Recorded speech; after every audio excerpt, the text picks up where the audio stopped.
आज हम लोग सीखेंगे कि किसी भी मॉल या किसी भी स्टोर में या आप सीए ऑफिस में जब काम करते हैं जहां पर बहुत सारा होलसेल या फिर मॉल या किसी ऑफिस का काम किया जाता है जो टैक्स पे करते हैं या बिना टैक्स भी पे करते हैं, जहां डाटा एंट्री का काम कर सकते हैं, मतलब वो सब जगह जहां पर आपको आपके स्किल के आधार पर रखा जाता है।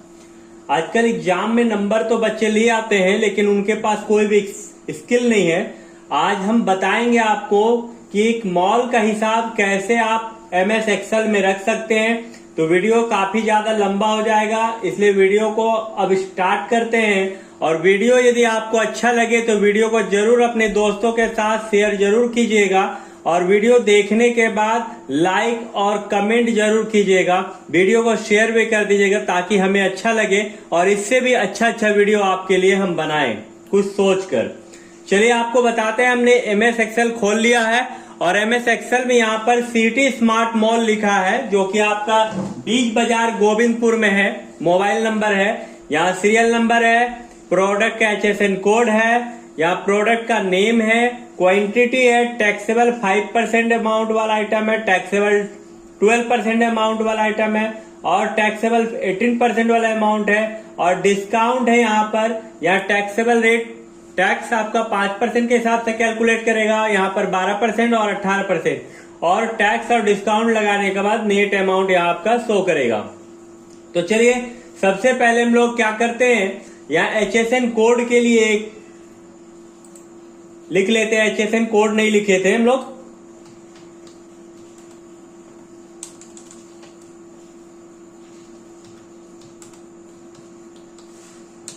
यहाँ HSN कोड प्रोडक्ट का मान लीजिए 1000 है, 1200, 1500, 2500, 3100। ये हम एक HSN कोड इसी तरह लिख दिए हैं। जब आप वर्क कीजिएगा तो वहां पर आपको HSN कोड दिया जाएगा ताकि उसी HSN कोड के आधार पे आपका जो सामान पर टैक्स लगता है वो HSN कोड के आधार पे लगाया जाता है। तो चलिए अब वीडियो को बनाते हैं, ध्यान दीजिएगा। सबसे पहले आप HSN कोड के कॉलम जो है उसको आप सेलेक्ट कर लिए हैं। उसके बाद डाटा में गए हैं, डाटा में न जाने के बाद डाटा वैलिडेशन, यहां पर आप लिस्ट सेलेक्ट कर लीजिएगा। सोर्स में आके उसके बाद HSN कोड को सिलेक्ट कर लीजिएगा, शिफ्ट के साथ नीचे तक आइएगा और ओके में क्लिक कर दीजिएगा। दूसरा प्रोडक्ट नेम आपको उसी तरह सेलेक्ट करना, शिफ्ट के साथ पूरा कॉलम को सिलेक्ट कर लीजिए। डाटा में जाकर डाटा वैलिडेशन में लिस्ट लीजिए। यहाँ पर लिस्ट लेने के बाद आप सोर्स में आइए और सोर्स में आने के बाद प्रोडक्ट नेम जो है यहाँ पर आप क्लिक करके शिफ्ट को दबा के सारा प्रोडक्ट को सिलेक्ट कर लीजिए। यहाँ पर हमने HSN कोड निकाल लिया है, प्रोडक्ट नेम यानी प्रोडक्ट आइटम जो है वो कर लिए हैं। अब यहाँ टैक्सेबल अमाउंट हम लोग जो निकालेंगे वो 5%, कितना क्वांटिटी के आधार पे। तो यहाँ पर क्वांटिटी और रेट आपको लिखना पड़ेगा, कितना रुपया में आपने खरीदा है।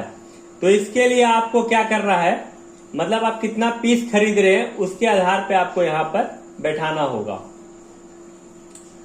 तो यहां पर आपको मतलब अमाउंट बैठाना है, ये 1 पीस का कितना, 2 पीस का कितना, 3 पीस का कितना, इसके आधार पे यहां पर आपको अमाउंट बैठाना होगा। यहाँ डिस्काउंट रहेगा तो डिस्काउंट मान लीजिए कि 5% है आपका, तो आप इक्वल टू दीजिएगा, या तो डिस्काउंट आप नेट लिख सकते हैं, 10 रुपए डिस्काउंट 20 रुपया। और उसके बाद यहाँ पर आपका GST अमाउंट रहेगा जो कि 5% है, यहाँ 12%, यहाँ पर 18% और यहाँ पर ग्रॉस अमाउंट। तो अब देखिए यहाँ पर हम लोग क्या करेंगे कि इक्वल टू देंगे, उसके बाद टैक्सेबल अमाउंट में क्लिक करेंगे, गुना का चिन्ह देंगे, 5% में 5 लिखेंगे, शिफ्ट को दबा के परसेंटेज देंगे और इंटर मार देंगे। यहाँ पर 18% है, 12% इक्वल टू देंगे, टैक्सेबल अमाउंट में क्लिक करेंगे, इनटू का चिन्ह देंगे, 12 लिखेंगे, शिफ्ट दबा के परसेंटेज देंगे, इंटर मार देंगे। यहाँ पर 18% है, इक्वल टू देंगे, टैक्सेबल अमाउंट 18% में क्लिक करेंगे, इनटू का चिन्ह देंगे, 18 लिखेंगे, शिफ्ट दबा के परसेंटेज देंगे, इंटर मार देंगे।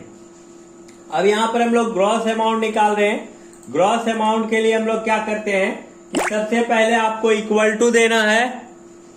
इक्वल टू देने के बाद आप टैक्सेबल अमाउंट में क्लिक करेंगे, प्लस का चिन्ह, टैक्सेबल अमाउंट 12% में क्लिक करेंगे, प्लस का चिन्ह, टैक्सेबल अमाउंट 18% में क्लिक करेंगे, प्लस का चिन्ह, उसके बाद माइनस का चिन्ह दीजिएगा क्योंकि डिस्काउंट है, माइनस, उसके बाद डिस्काउंट यहाँ लिखेंगे, उसके बाद फिर से प्लस का चिन्ह देंगे, टैक्सेबल 5% में, फिर प्लस का चिन्ह, टैक्सेबल 12%, फिर प्लस का चिन्ह, टैक्सेबल 18% देने के बाद आपको इंटर मार देना। यहां तक करने के बाद अब आपको क्या करना है, मान लीजिए यहां पर आपको टोटल करना है। इसके लिए आपको सबसे पहले इसको सेलेक्ट कर लीजिए और नीचे खींच लीजिए ये कॉर्नर से। फॉर्मूला आपका लग चुका है। अब यहां पर आप सिलेक्ट कर लीजिए इसको और टोटल करने के लिए अल्ट के साथ इक्वल बटन दबा दीजिए। ये आपका टोटल हो गया।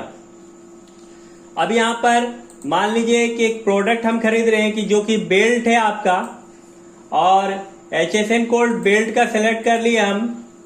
बेल्ट जो है 2 पीस खरीदे हैं, 2 पीस का दाम मान लीजिए 18% आपका टैक्सेबल है, 252.55 रुपया हुआ मान लीजिए 2 बेल्ट का कीमत। आप जैसे इंटर मारिएगा 255 का 18% के हिसाब से आपका GST जो है 45 रुपया 90 पैसा, और 255 है 45 रुपया 90 पैसा, टोटल 300 रुपया 90 पैसा हो गया। यदि आप दूसरा आइटम यहां से सेलेक्ट करते हैं, जैसे कि मान लीजिए पार्ले जी हम ले रहे हैं, पार्ले जी हम लिए 1 पैकेट लिए हैं, 1 पैकेट का दाम मान लीजिए 110 रुपया है, जो कि आपका टैक्सेबल जो है ये खाने पीने का सामान है, जो कि आपका 110 रुपया का 5% के हिसाब से 5.5 रुपया हुआ, और 110 रुपया 115 रुपया 50 पैसा। यहाँ पार्ले जी के एक HSN कोड आप लिख लीजिए, जो भी रहेगा आइटम का सिलेक्ट कर लिए। यहाँ पर तीसरा आइटम हम लेते हैं, जैसे 12% जिस पे लग रहा है, मान लीजिए डव साबुन लिए हैं, जो कि 2 पीस हम लिए हैं, 2 पीस का कीमत आपका 12% टैक्सेबल में लगता है, ये 40 रुपया हुआ। जैसे आप इंटर मारिएगा 2 पीस का 40 रुपया यहाँ, और 12% के हिसाब से आपका 4 रुपया 80 पैसा बना, तो 40 और 4 रुपया 80 पैसा, टोटल 44 रुपया 80 पैसा। यदि हम यहाँ टोटल देखा जाए तो टोटल टैक्सेबल 5% के हिसाब से 5.5 रुपया हुआ, 12% के हिसाब से 4 रुपया 80 पैसा हुआ, 18% के हिसाब से 45 रुपया 90 पैसा हुआ, और टोटल बिल मेरा जो बना है वो 461 रुपया 20 पैसा बना। तो यदि वीडियो आपको अच्छा लगे और समझ में आए तो वीडियो को अपने दोस्तों के साथ जरूर शेयर कर दिएगा। वीडियो को पूरा देखने के लिए धन्यवाद।